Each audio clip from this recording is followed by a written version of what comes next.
Joseph Curry here, and welcome to my storybook. Today I'm going to read this book, Chapter 9, How to Fight Racism.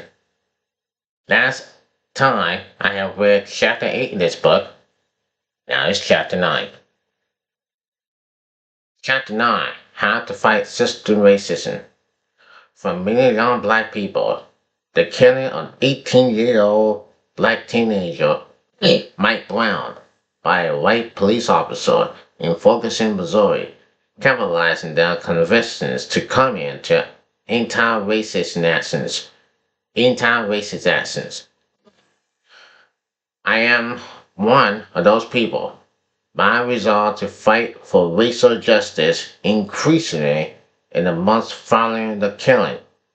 Although I had already been involved in racial reconciliation efforts in my church and through my reign, my attention shifted from increasingly interaction, understanding the relationships to working for systematic and institutional change as protests mounted around the country.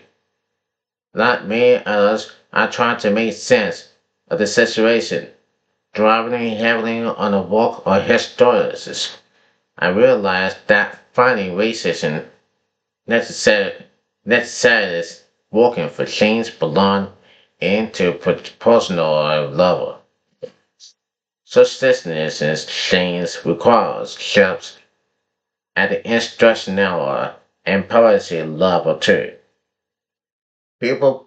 Black people comprise 70% of Ferguson's population. That large number is not by Canadians.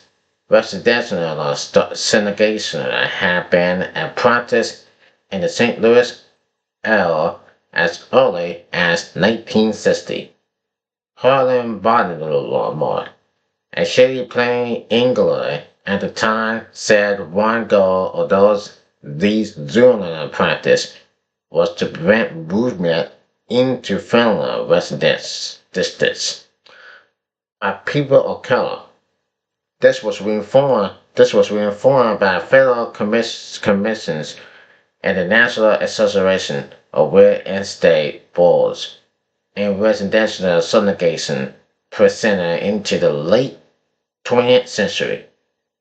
The flight of white people from racially transnational neighborhoods, the gratification on unbanned arousal, and how they regulated forced the city's black residents to relocate to different areas of the city. The famous Gateway Ants landmark in St. Louis was construction by this marginalized action the neighborhoods, many of which were predominantly black, and this displaced those residents to inner suburbs like Ferguson. In addition to the concentration of lower income black people in communities such as Ferguson, the police forced such as residents to house parolling and penalties. In the aftermath of Mike Brown's death, the Department of Justice scrutinized the Ferguson Police Department and found a pattern of anti-black discrimination. Data collected by the Ferguson Police Department from 2012 to 2014 shows that African Americans account for 85% of vehicle stops, 90% of passengers, and 93% of the arrests made by FPD officers. Despite compounds promising only 60% of Ferguson's population, Ferguson's leaders saw the fines and fees issued by police officers as a source of revenue, and they directed law enforcement to employ strict political as a way to balance the budget. As a result, party as a constituents of city and FPW properties, meaning officers appear to see some residents, especially, especially those who live in Ferguson's present military, African American neighborhoods. Less are custodians to be protected than as potential offenders and sources of reveal. Resourcefully, the historic contacts of Ferguson helped me better understand why the fatal encounter between Mike Brown and a white police officer was not a question of if but when. It also helped me to understand why the claim and resource discrimination in policing was the result of the individual prejudice of special officers. The one bad apple defense does not incorporate explain decades of police brutality and numerous killings of unknown black people, as far back as the 1968 Cannibal Commission report of the number of arrests. Analysts conclude to some Negroes police had come to summarize white power, white racism, and white repression. And the fact is that many police deal with that and express these white attitudes. Presidential segregation, abuse and policy, practice, and generational poverty. These equals cannot be attributed to the actions of a few individuals or supposed population of people of color. The reason we face widespread racial inequality today is due to systems, political, educational, cultural, economic, that have been set up to support it. Physical and the long Colonel West has said, justice is what love looks like in public. The longer extension of the Christian element of love is advocated for the public good, and this is accomplished not just through our individual actions, but through collective efforts and system change. The ARC of racial justice reminds us that just as individuals can act in racist way, institutions can develop policies and practice that are really radical discriminatory. When racist policies or different institutions interact,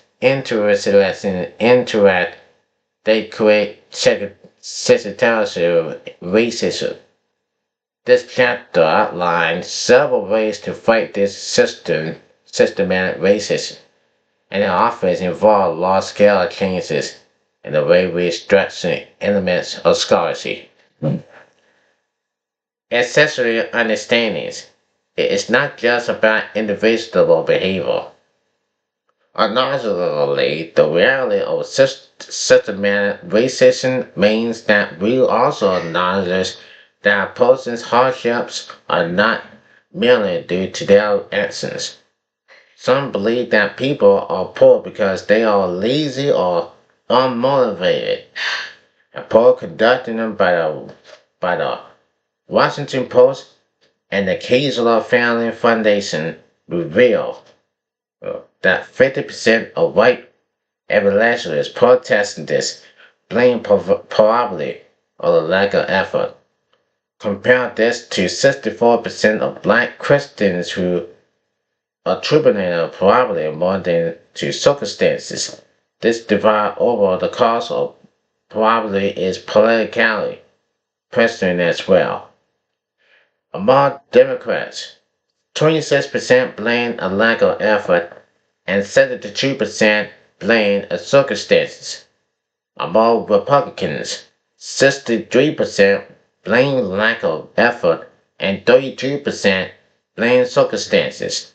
These data show that many groups still think of scholarship-wide issues, such as poverty and individual tolerance, as a matter that depends more on personal behaviors but policies and systems when dialogues in general, and a Christian Moore and in their book of reparations from Hell to Accurately explained that politics efforts, strong militaries, and high economic achievement never have been secondary to eliminate disparities in resource economic well-being, security, and opportunity.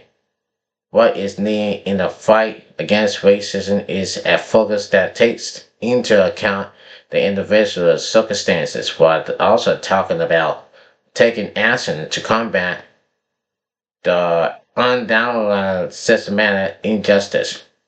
One way to do this is to think about the effect of policies.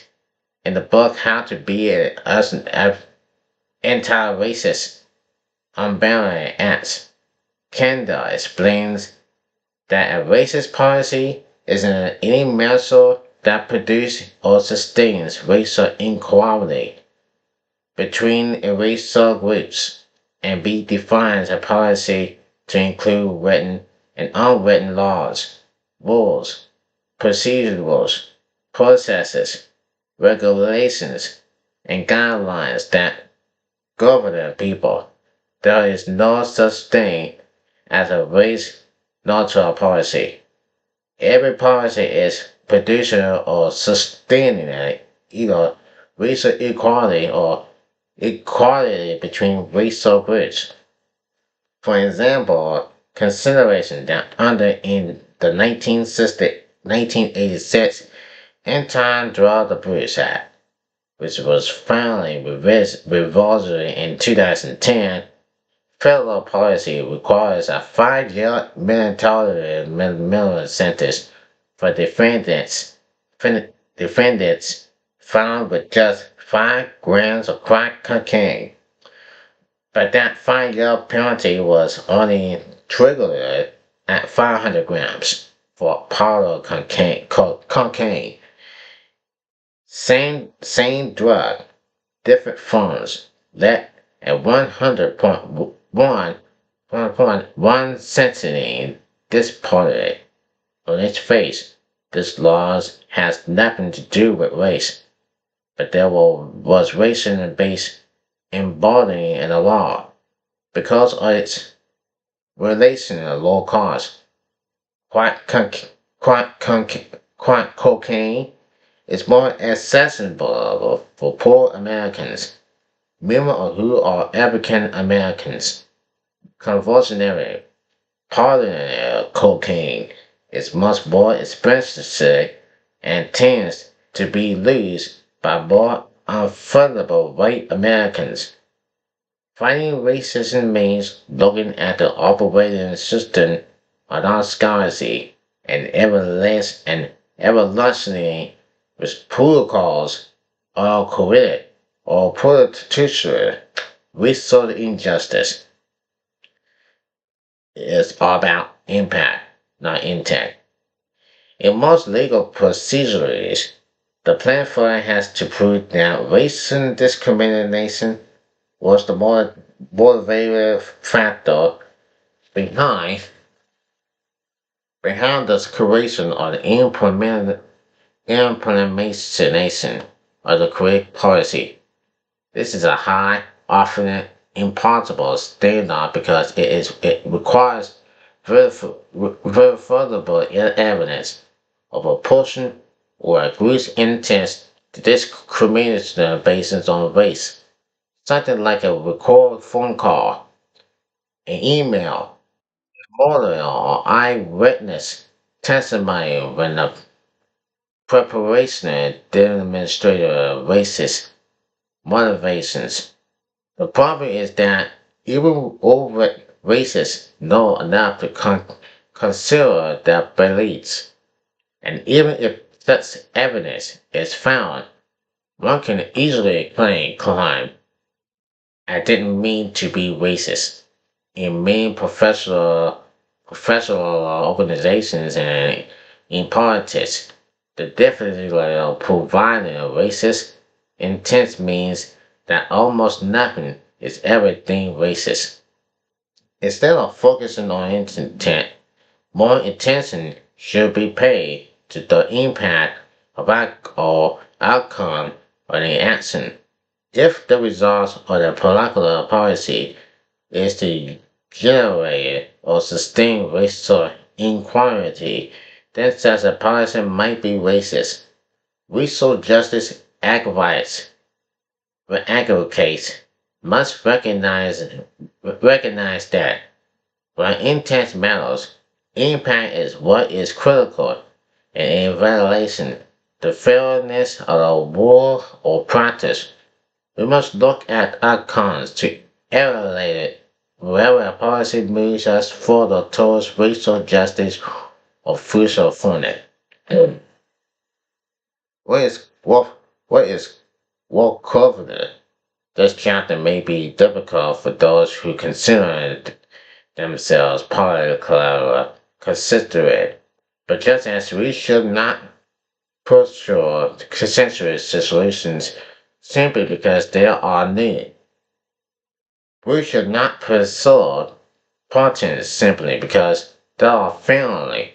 When it comes to policies as they relate to race, we should ask the question, what is worth considering? From the earliest days of the United States, racism and white supremacy have been codified in official laws and policies. I'll tell us. 1. Selection. 2. Of the U.S. Constitution visually declare that enslaved black people will count only as three-fifths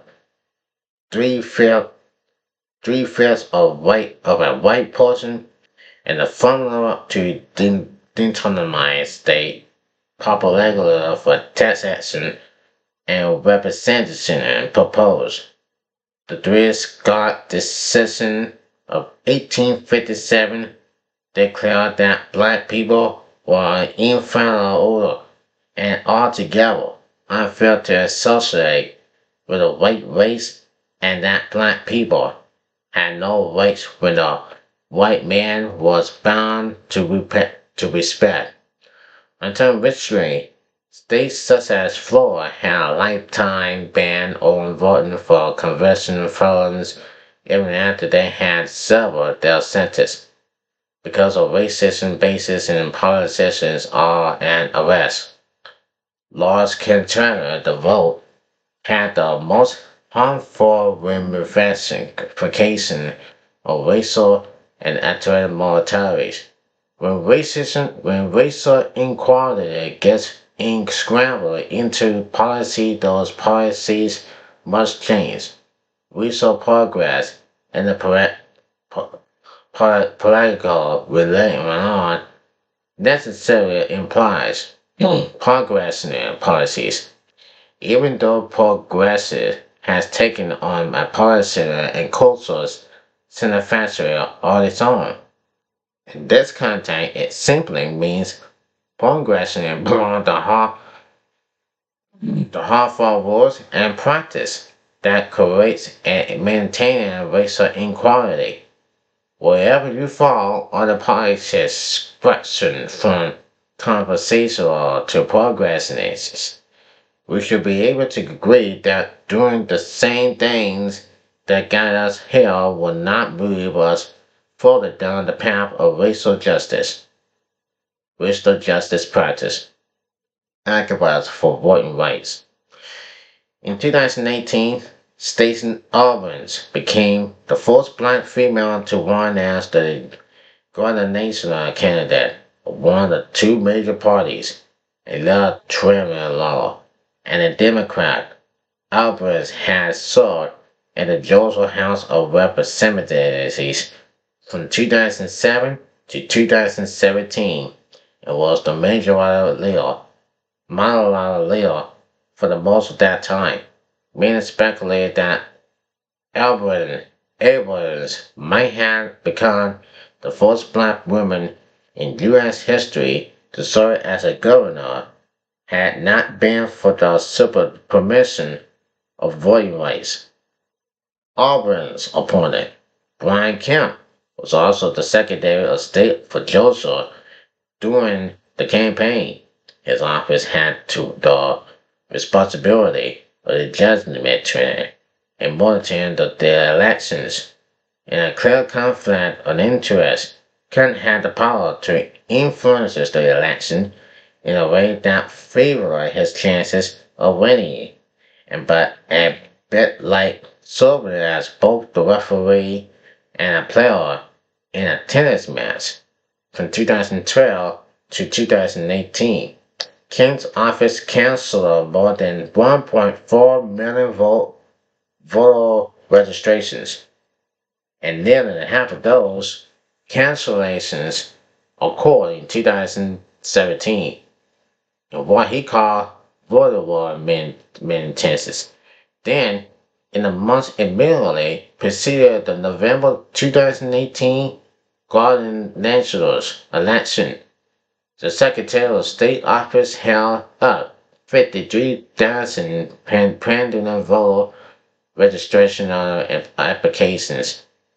King implemented an exact match policy where the registration could be put on hold if a name on an application did not actually match state records. So, for example, someone's application could be put on hold for the missing happening or for the typo. Most of the applications on the list of holds consisting of black voters who tend to vote for Democrats. While 32% voted, when 32% of Georgia's population is black, the list of registrations on hold was nearly 70% blacks. These factors, combined with closing or regulation in local premises, absolutely as cost-saving measures, more than double the average distance in Georgia. Had to travel to vote between 2012 and 2018, and black people were 20% less likely to vote because of these distances. Georgia is just one example of a border trend. Even with automatic voter registration and million voting options, exercising the right to vote has become increasingly difficult, especially for racial and economic minorities. Despite our long history of civil rights acts rhetoric, the Democratic principle of one person, one vote remains in power today. That voting is a skill right and duty. The sad reality is that Negro Americans, black people, and women have all been subject to this phenomenon at some point in our history, as far back as the 19th century and immediately following the Civil War. The Civil War, states attempt to disenfranchise central voters. Congress ratified the 15th Amendment in 1870 to ensure that no one could be denied the right to vote based on race, color, or professional condition. Extraordinary. Let state regulations, especially in the South, have other plans. They passed laws that institution poll tax, understanding clause, and libertarian Texas as to one Finland Luke Hammer, endorsed in order to exclude black people from voting. The funds of voter repulsion made ensuring the voting rights of all people a key demand of the civil rights movement of the 1950s and 1960s. Even today, some legislations and court continue to roll back voters' protections. In 2013, the Supreme Court passes down the Shelby County v. Holder decision, which struck down the key provision of the Voting Rights Act. In 1965, when the Voting Rights Act passed, Selection 5 mandate pre-clearances for any changes in voting rules and arenas that had a record of regular discommunication or voting policies. These arenas had to get permission to change their voting laws to ensure that they would not continue the record of voter discommunication meant. In 2013, the Supreme Court determined that Selection 4B was contained the formula for determining which regions had to abandon their pre-clearance was invalid and unconstitutional. Writing the major opinion, Chief Justice John Roberts started the formula counters states by references to lustrous tests and low voting registration and turnout in the 1960s and early 1970s, but such tests have been banned for over 40 years. Essentially, the argument was that the proclaimed license provided session had worked so well that it was no longer needed.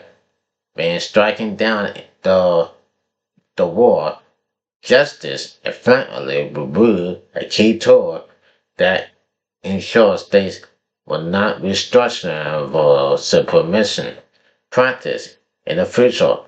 Weighing the districts, Justice Ruth Barber Gilboa's stood running out for cleanliness has working and is continually to work to start discriminatory changes. It's like throwing away your umbrella in a rainstorm because you are not getting wet. Since the Supreme Court issued the ruling in Shelby v. Holder, nearly 1,000 polling places have been closed. Many are done in the major black counties of certain states. Within months after the ruling, lawmakers in North Carolina intended a new raft of voting restrictions that would eventually be passed into law. The new rules mandated strict voter ID laws, restricting early voting, did away with same-day registration, and including other provisions that made it more difficult to register. Each of these measures disproportionate athletics and negatively impact racial and internal monetaries and the poor. In 2016, the Fourth Circuit Court of Appeal struck down North Carolina's new restrictions on voting for several reasons, but the new laws were essentially passed to prevent voter frauds. Numerous studies have shown the incursion of fraud in elections are exceedingly rare. One study found only 31 cases of voter impersonation out of 1 billion votes. The court also discovered that in preparation to write the bill, the legislatures request data about the use of voices, voting practice, or correlated to race. The least that's racial data to extend voting laws targeting the voting maintenance. Black voters were most likely to import. In the court's decision, Justice Daniel Gruber notes, well, the new provisions target African Americans, well, most soldiers and politicians. In the 21st century, the long struggle to secure and practice the voting rights of black people and other people of color concerns legislation across the nation had divided slavery and subsequent ways to get their preferred candidates elect. Even if this means preventing essential demographic groups from voting in large numbers. They closed polling places in minority communities, moved polling places to include conventional locations, hold voting rolls based on auspicious qualities, predators, and cultural registration and other voting provisions. Fighting racism includes a commitment to protect the right of racial and ecological minorities to vote. Look up the voting after the 2013 Shelby v. Holder decision. You can advocate for the restriction of the preclinical provision of the Voting Rights Act. Additionally, since racial and ethnic minorities had at this preliminary laws presence in the criminal justice system, racial justice advocates should promote laws to restore voting rights to the formerly incorrigible. In 2018, Florida passed a ballot measure that restored voting rights to those convicted of a felony who had completed all the terms of their sentence. This amendment restored the vote to over 1 million people.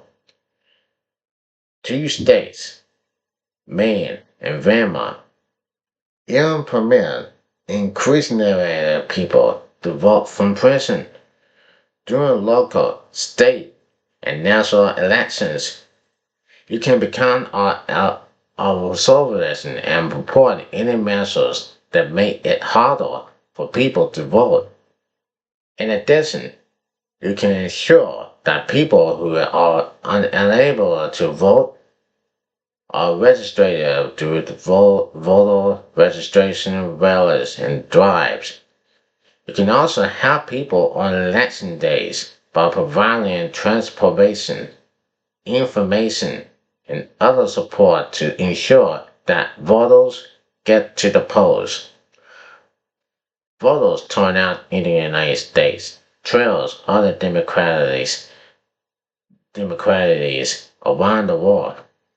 Ensuring by Pearl Resource found that turnaround in the November 2016 presidential election in the United States was about 56%. Sweden, which has a presidential voting law, has a turnout nearly 90%. Other countries without such laws, such as South Korea, had a turnout now 80%. Fortunately, we already know which intolerance prove most harmful and untangling the sometimes labyrinthine process of voting. Policies that make it more convenient to vote, including same-day registrations and automatic registration while the person turns 18 years old. Mail-in ballots took a handling importance in the wake of the novel coronavirus pandemic in 2020. As the measures became a matter of health, many nations hold elections on the weekend when more people are not working rather than a weekday. Another popular suggestion is to make Election Day a federal holiday. For more information about voting and voting rights, you can visit your local Secretary of State's website or explore the voting guides produced by academic groups such as NAACP. None of these interests will absolutely guarantee and have a voting turnout, but at a minimum they can make voting simpler and more accessible to more people. Workfront imagination reform. In April of 2018, the Trump administration introduced a zero tolerance policy for all people who intend to enter the United States unlawfully. This meant that legal entrance in the United States would change everyone who did not have the popular organization with a crime. Previously, prosecutors had some districts about who to charge with a crime. The zero tolerance policy meant that adults who had children with death were separate and practiced commonly known as family separation. But the policy sparked an outrage as people worldwide saw pictures of disappointed children labyrinths without their parents and spells detention factories. The deportations of undocumented immigrants also around public debate and anger. President Obama on the nickname from some activists of deporting chief for the 3 million immigrants deported under his administration. In his second term, Obama administration officials made a point to polarize the removal of immigrants who had committed a crime. Under the Trump administration, however, removals had incriminated what the usual Harris administration practiced as long-standing, and both Democrat and Republican administrations had exacerbated the problem. The rigid policy shifts had implied and constitutional debate about immigration into the United States and how to address the many people who had not had popular documentation to be in the country, while also treating them and their families humanely. To improve the situation for immigrants, all language matters, many activities and relief organizations strongly advise against losing the term legally immigrants. When a person's mode of entry may be legal, that does not define the person's hold any more than someone who speeds on the highway is illegal. He's illegal. A more common and respect of the term is undocumented. One major policy reforms to consider in this protection of the Defendant Action for Childhood Arrivals, or DACA. The policy grants undocumented immigrants brought to the United States as children permission to live and work lawfully. Some legislations seek to strike down the DACA provisions, which will put young people who have spent most of all their lives and the United States at risk of being sent to the country that is unfriendly to them, even if their parents came to the country unlawfully. Young people who did not have to choose in the mail should have a way to stay in the country without fear of this promotion. Other imagination reforms include create a pathway to citizenship that will allow chronic undocumented immigrants to engage in the process of becoming documented citizens. Some activities proposing extending health care to undocumented immigrants, closing determining centers, and even urbanizing in mitigation and customs enforcement department. As with most policy changes, we can begin by making law opponents know to state and federal officials through phone calls, messaging, and letters. In addition, immigration, especially processes such as seeking asylum and refugee status, can be nearly impossible to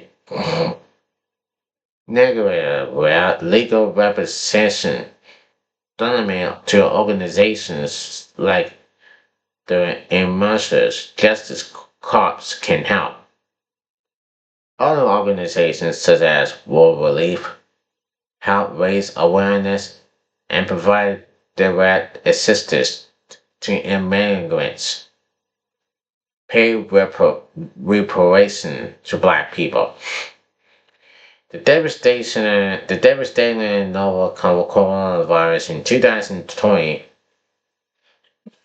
resulting in an action that many in the United States through the federal government would never do. The full chance directed to sentences, whether intentionally have widespread support from Democrats, members who want an even more robust package.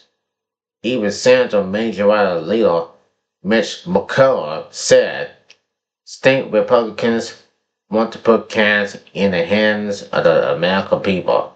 Congress passed a $2 trillion economic stimulus bill in March 2020, the largest in the United States history, in order to provide relief to small business and individuals who could not work for the social distance measures.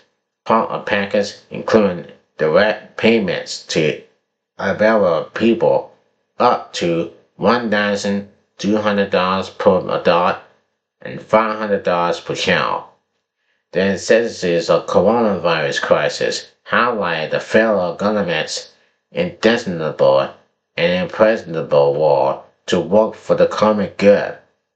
The 2020 Stimulus Bill, also known as the CARES Act, proves that it is possible for the United States to provide discrete financial payments to individuals in cases of extreme economic hardship.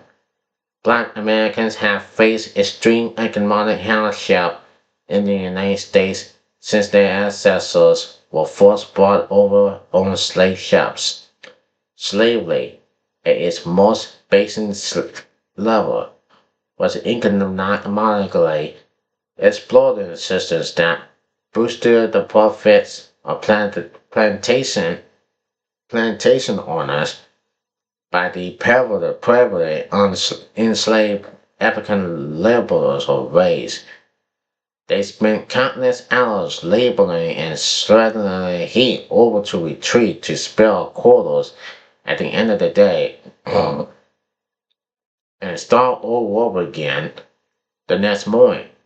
This was the reality day after day and after generation after generation. The economic explosion of Black people did not end with ever except minor appeal. However, had thus warned colonizers the opportunities like lost when families did not receive land on their own to begin building generational wealth. What about all the loans denied to black people when they tried to purchase homes or get funding to start new businesses? What about the promotions white employers denied to black people because they could not fathom a black person being a white person's boss? Reparations are not simply about what happened during slavery. They're all about the death on to black people for the economic disadvantage created by white supremacy before, during, and since the practice of race-based class slavery. At no time since the abolition of slavery has the nation ever made any widespread and sustained effort to physically and to personal black people for their deep of their labor.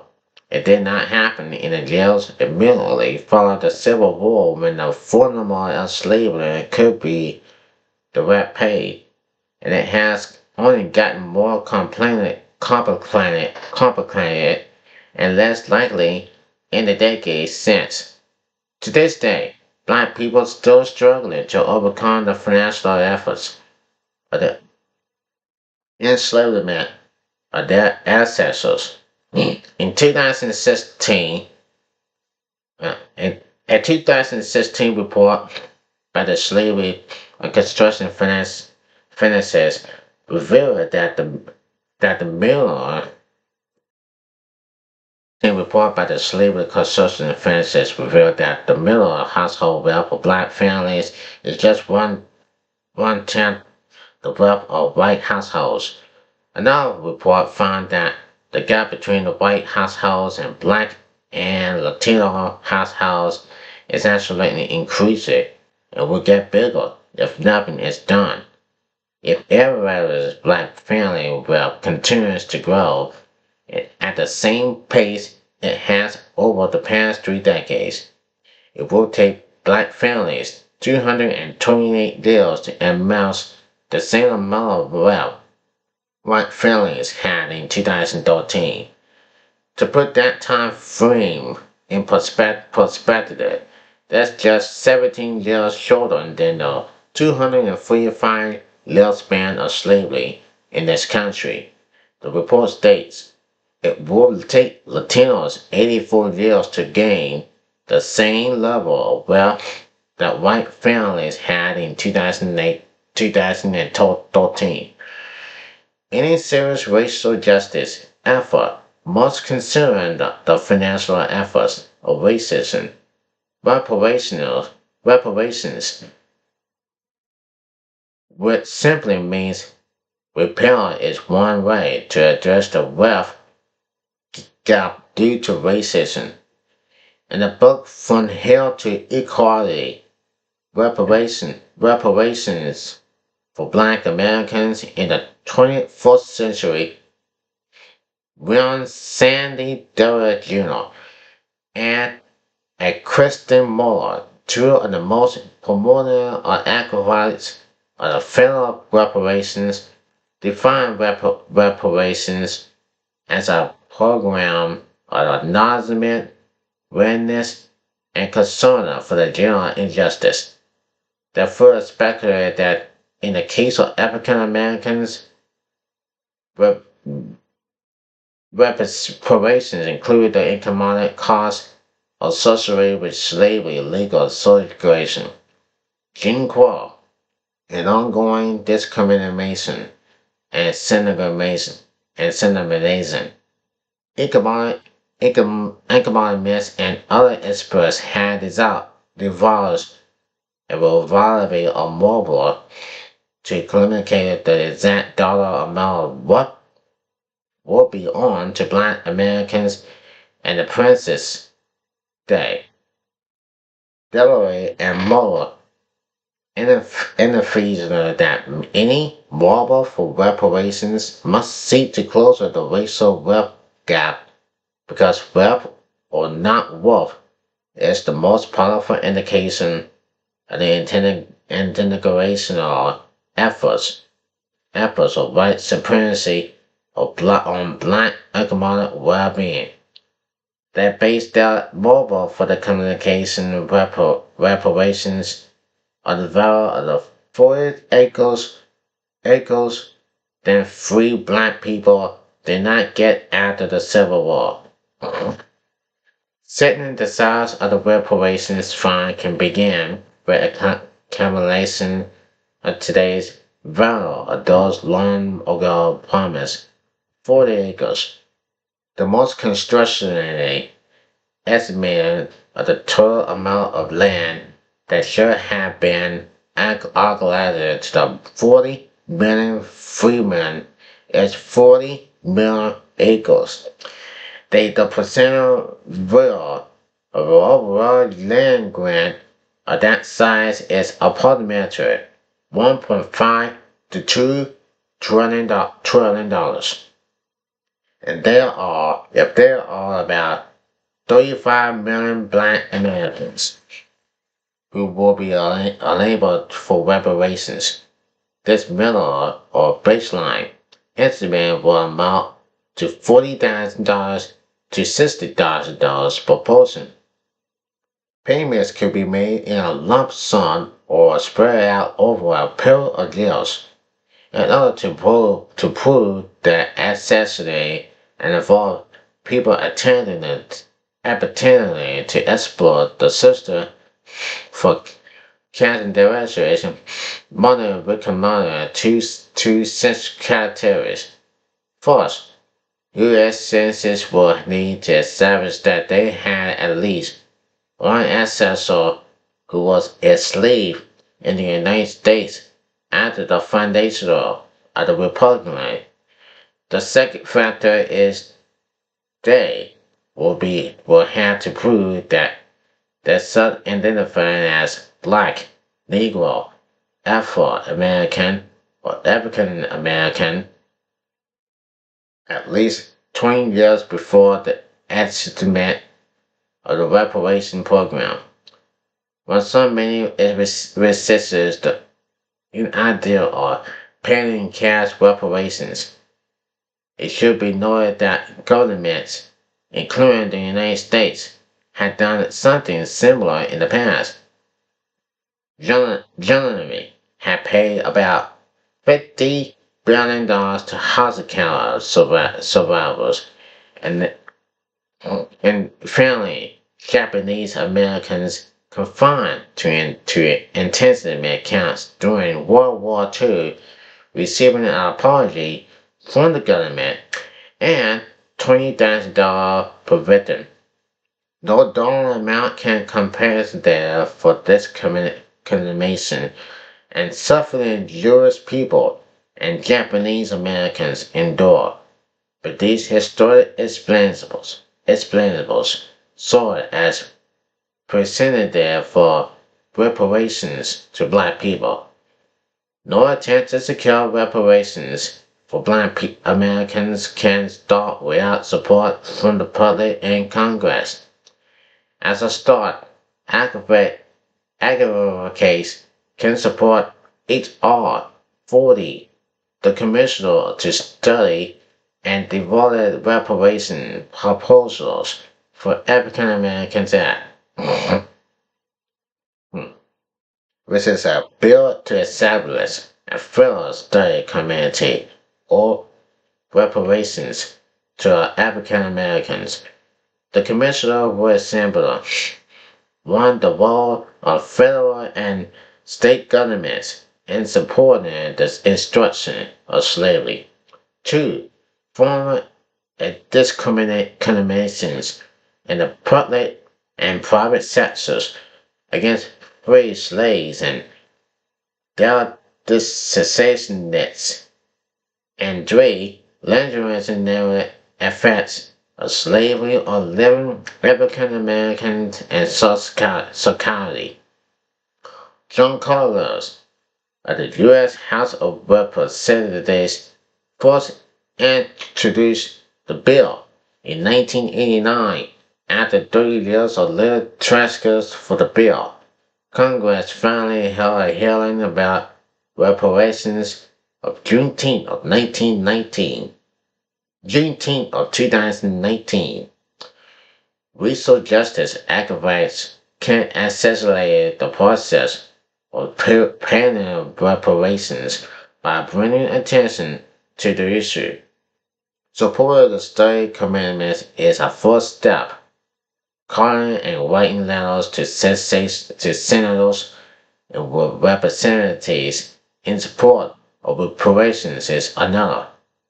Voting for candidates who support reparations is a way to use low vote to close the racial wealth gap. How individuals and organizations can pay reparations. The fight for racial justice cannot wait for the federal government to act. Individuals and organizations can also take preparatory steps on their own individually. The orders and the congregations of Watermark Church in Tampa, Florida, had taken steps toward this, including hiring local-owned black business for service contacts and for church events. When a local black pastor who is friends with Watermark's senior pastor shared that their church was 7 months and nearly $40,000 behind on rent. The leader of Watermark Church voted to let them shell Watermark's factories at no cost. All of this is an intentional to international forming a racial and economic development leadership team and making a racial justice accord shadow terrorists of their church. Even though historic black colleges and universities, HBCUs, comprise just 3% of all colleges and universities, that produce 20% of all black graduates, 25% of all black students with a degree in science, technology, and integrated and math graduated from UBCUs. That many HBCUs face staffing and program cuts and even closing due to a causing underfunding. Organizations and individuals can take up special collections or hold fundraisers to fund HBCUs or offering black students scholarships and grants to attend HBCUs as an act of reparations. When Waiter accused them put on the Fall Friendly concerts in Kingston, Jamaica, they and Adele put part of the organization. Rise Up, offering reparations, personnel for tickets. While the event was free, the organizers invited white participants to voluntarily pay $10.79. The radio station's cost signed at 107.9 to cover the cost of their attendance and that of black attendance, offering up to those reparations price for the events, and that helps black lead organizations become more financially sustainable. At the very last, proposal suspension would guarantee some lively discussions. Well started the witness. Black Christian correctly, we had no money at all. To this day, most of our team are volunteers who are earning compensation is the satisfaction of being part of the activity that is meaningful to them. With more funding, we can not only pay our staff but also pay widows who contributed to our blood, find equipment to improve our tithing our princess through the podcasting and video production, finances that retreats to create more content and much more. After 7 years, when we finally began to engage in construction and fundraising efforts, we quickly discovered that we did not have the professional or social networks that many right-wing evangelists call it structure had to help them raise significant of money of sums of money. Fundraising for a nonprofit is always difficult work. When you are part of the historically marginalized group, it's even harder. Financially supported Black League organizations, administrators can help these groups continue to function and significantly improve the work they do.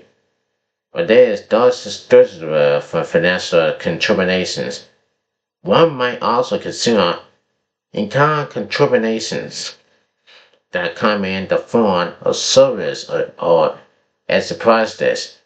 As we attempt to secure officials' final one nonprofit status at the witness, white people volunteer their culinary and legal experience to help us get started. That saved us nearly $1,000. Other preliminary needs for small, middle-level nonprofits, including graduate skills or training, often pro bono service can be helpful to ordinary founder and major league organizations. Reparations can take many forms, and people can sometimes surprise you with their financial goals and fidelity. After the viewer umbrellas of the moral umbrella of a Muhammad Berry, a black man who had been crushed and killed by two white men while he was out for a jog. The witness hosts a special conversation for all constructionists online via Zoom.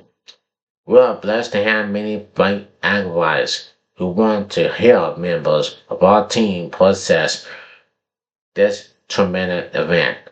But oftentimes, these conversations can get overwhelmed by white people asking questions and offering comments. In the limited time we had, those remarks from white people take time and attention away from the black people at such events. At the beginning of the conversation, we generally invited white people to make space for the black people who turned in because we did not always have the opportunity to process changes in public without people from outside our communities shifting the focus. After the event, one sensitive white person sent our organization $100 with a note that it was for reparations and thanking us for letting her into a racially sensitive space. She was not apologizing for her princess.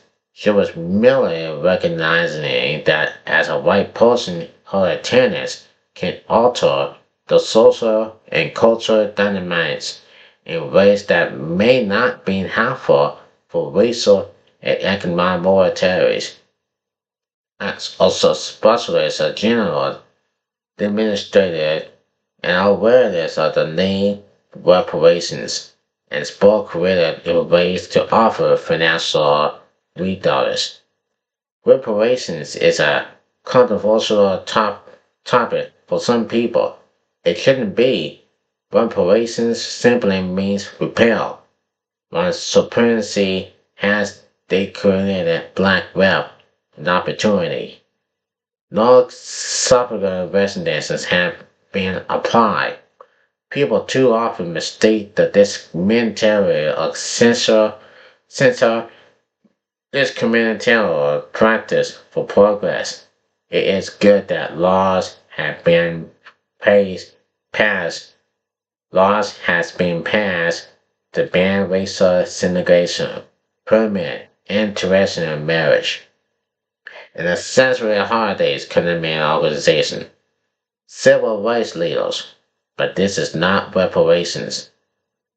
As Malcolm X put it, if you stick a knife in my back 9 inches and pull it out 6 inches, there's no progress. If you pull it all the way out, that's not progress. Progress is healing in a world that the blow made.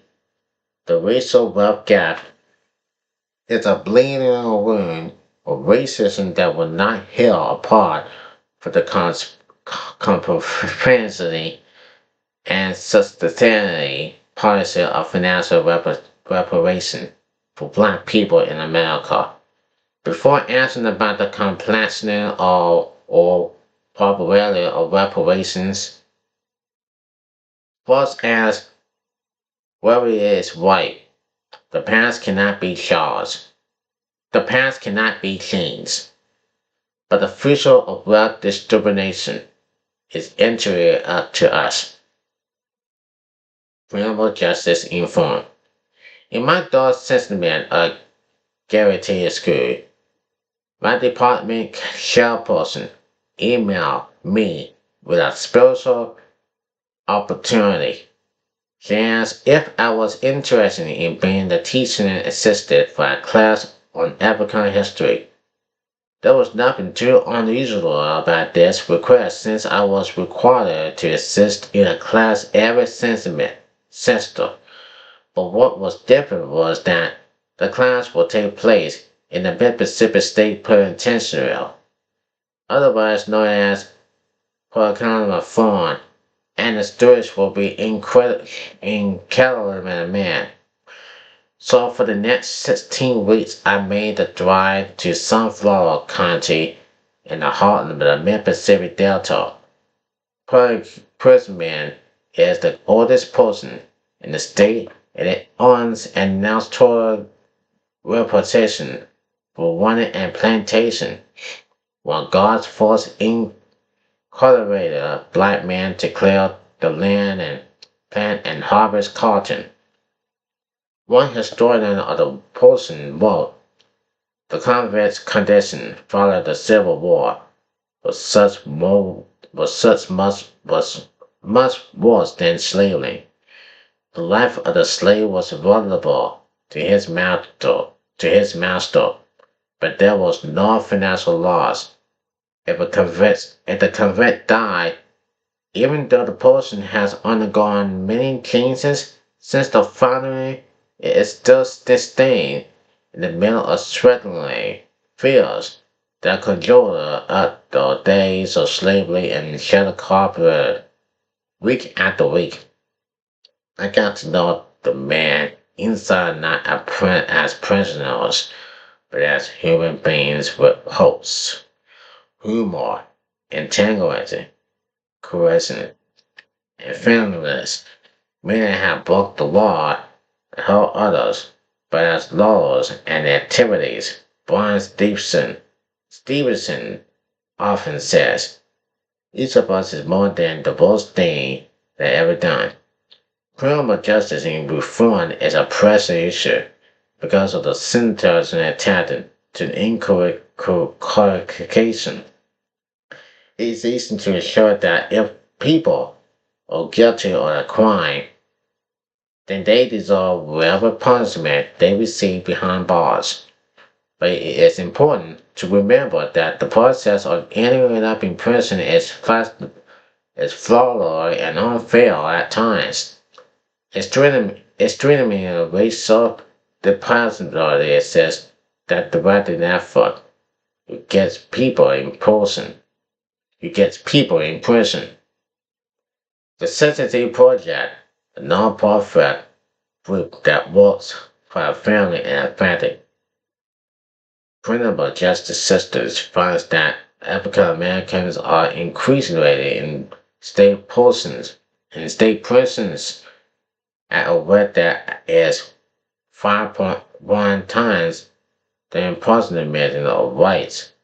Latinos are imprisoned at between 1.4 and 4.3 times the rate of white people, depending on the state, despite making up just 13% of the overall U.S. population. Black people represent 38% of the incarcerated population. In order to fight against racism on a systematic level, the criminal justice system must be overhauled, and activities proposed and running a strategy for ensuring public safety and fair practice in the criminal justice system. But I want to highlight three forces which should abolish the death penalty. In 1944, 14-year-old George Stanley became the longest person ever to have been executed in the United States. A newspaper article at the time described his last moments. Guards had difficulty strapping the boy's slave, falling into a place apparently he went calmly to the electric chair with a Bible under his arm. After the trial that lasted a single day, an all-white male jury deliberated for just 10 minutes before they decided to convict longer standing for illegally more than two white girls aged 7 and 11 years old. 70 years later, in 2014, a South Carolina judge vacated the decision, saying that Stanley has been denied his constitutional rights. His surviving siblings, who advocated the justice with exemplarization. History, the brother had been in the house during the murders and was innocent of all charges. Since 1973, more than 165 people sentenced to death row have been found innocent. And from a racial standpoint, 52% of people on death row as black. The death penalty does not work as a determinant of the crime. And 1 in 9 people on death row have been exterminated. Executions cannot be undone. The victims of the death penalty are disproportionately black, and some organ is essentially a core and unusual form of punishment. The United States remains part of the small number of nations worldwide that prevent the death penalty. The tide, however, is changing. So far, 22 states have abolished the death penalty, and more are considering it. Fundamental organizations committed to abolishing the death penalty and call or write to local state and national representatives to let them know law oppositions to the practice. To fight racism, we must join efforts to eliminate the death penalty and intentionally in special cases where individuals face immediate death by the state. Second, eliminate cash bail and reform or eliminate solitarianism. Terry confinement. Caleb Borden was 16 years old when a fellow New York accused him of stealing a backpack with personal electrodes in $700 cash in it. Journalist Jennifer Gorman wrote an extended article in the New Yorker in 2014 about Borden's order. She explains how border instincts he had not stored the bag, and police sources him but did not find anything. They arrest him anyway on the assurance that he will likely be held just a few hours and then be released. Instead, Borden, who was on a probation for the previous and unrelated issue, was sent to jail on Rikers Island. The judge had set bail at $3,000. As some of his family couldn't afford, Bondo ended up spending over 1,000 days in jail awaiting a trial. Nearly 2 years of that time was spent in solitary confinement, when the long man intended suicide several times. Lawyers and judges kept delaying his case until finally prosecutors dropped it altogether. After his release, Borden is struggling with mental illness, and on June 6, 2016. But after his release, Borden struggled with mental illness, and on June 6, 2016, he killed himself at his home. In 2017, rapper Jay-Z helped produce a documentary called Time, the Cal Borden Story, about the lawman's transit experiences in the justice system. Caleb Borden might still be alive today if we had eliminated Cass bail for the criminal justice system. His case also brings up critical questions about the use of solitary confinement, especially for juveniles, when many states have passed reforms in the jails since Borden's disintegration. You should check those states' Department of Corrections to find out about cash bail and solitary confinement. Brian Stevenson has said, "We have a system of criminal justice that treats you better if you're rich and guilty than if you are poor and innocent." This is true, but we can fight such injustice. Call our state representatives and senators to let them know you are opposed to cash bail system and want to see measures that keep people out of jail during the pretrial phase as much as possible. While laws may take years to change, you can still help right now. Several charities dedicated to paying bail for the accused people exist.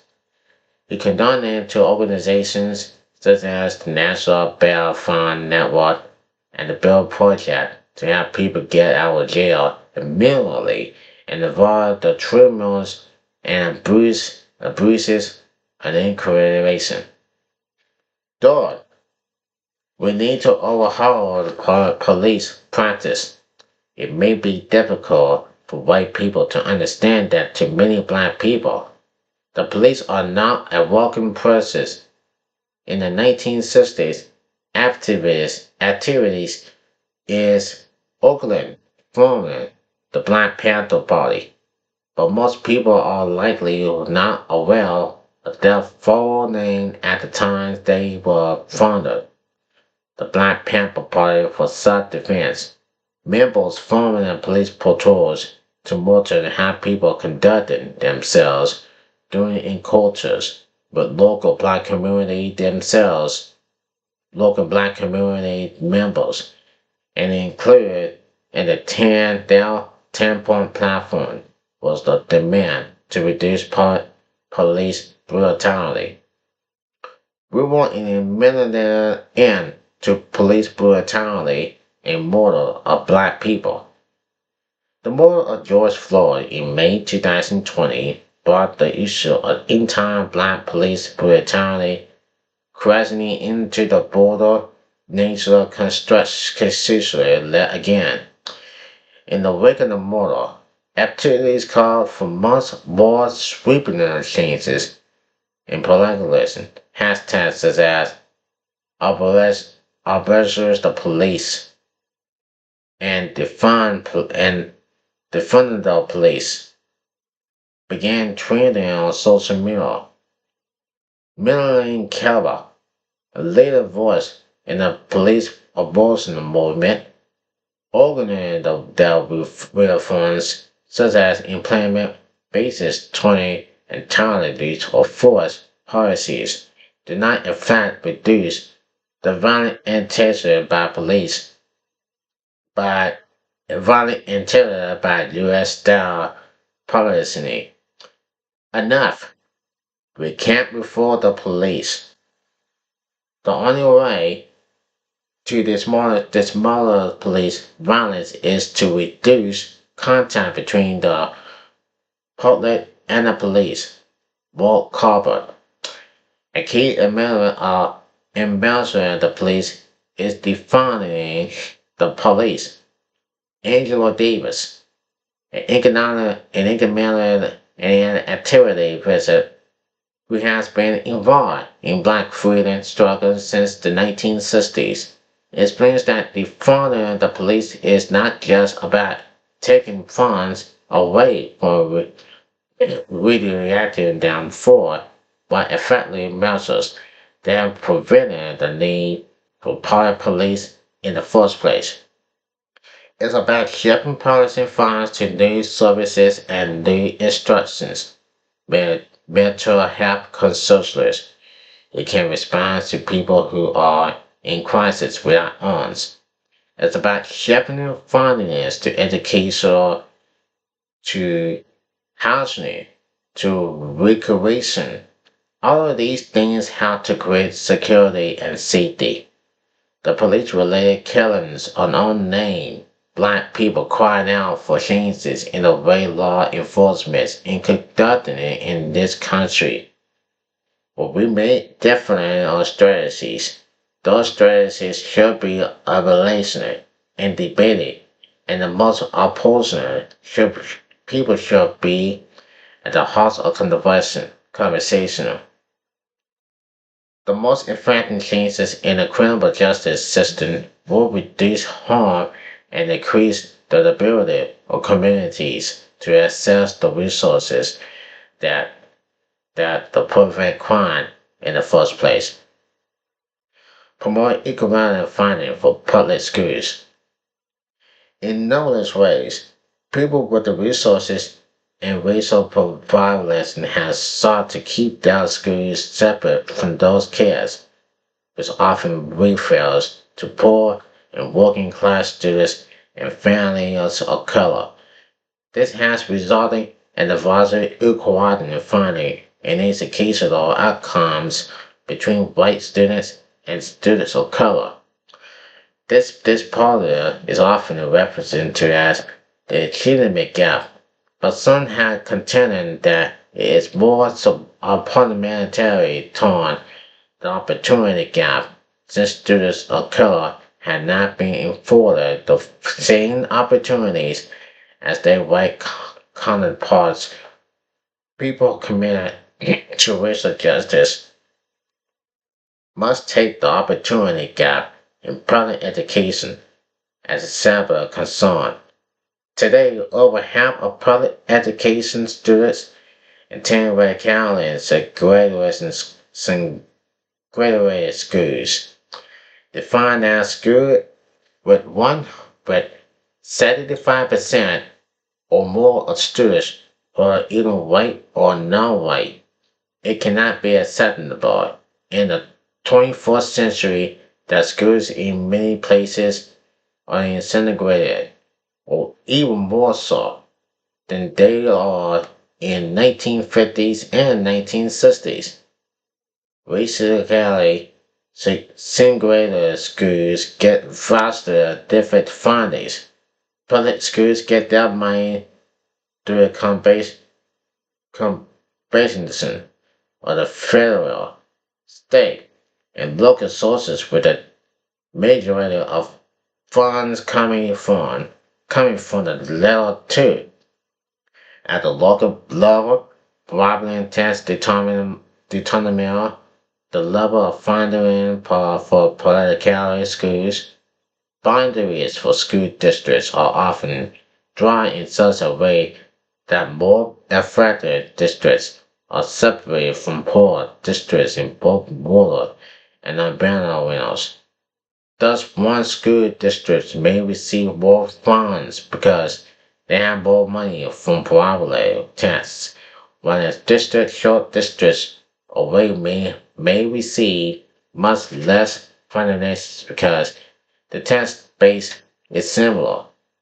Some school districts have achieved greater levels of racial integration by organizing schools according to grade level rather than graded category zones.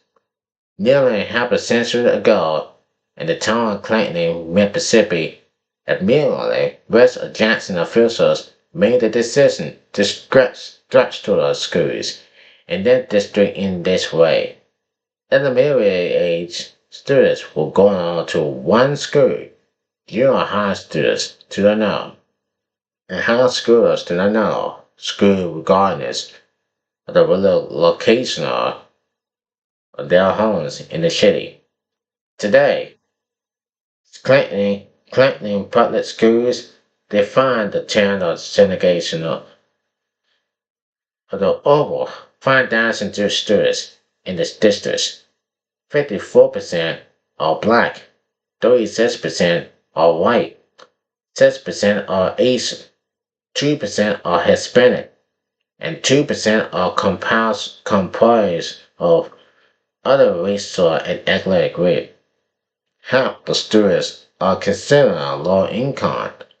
What's more, the school district consistently achieved an A rating in the state's electoral system and ranks as one of the top districts in the state notorious for its racial segregation and racism.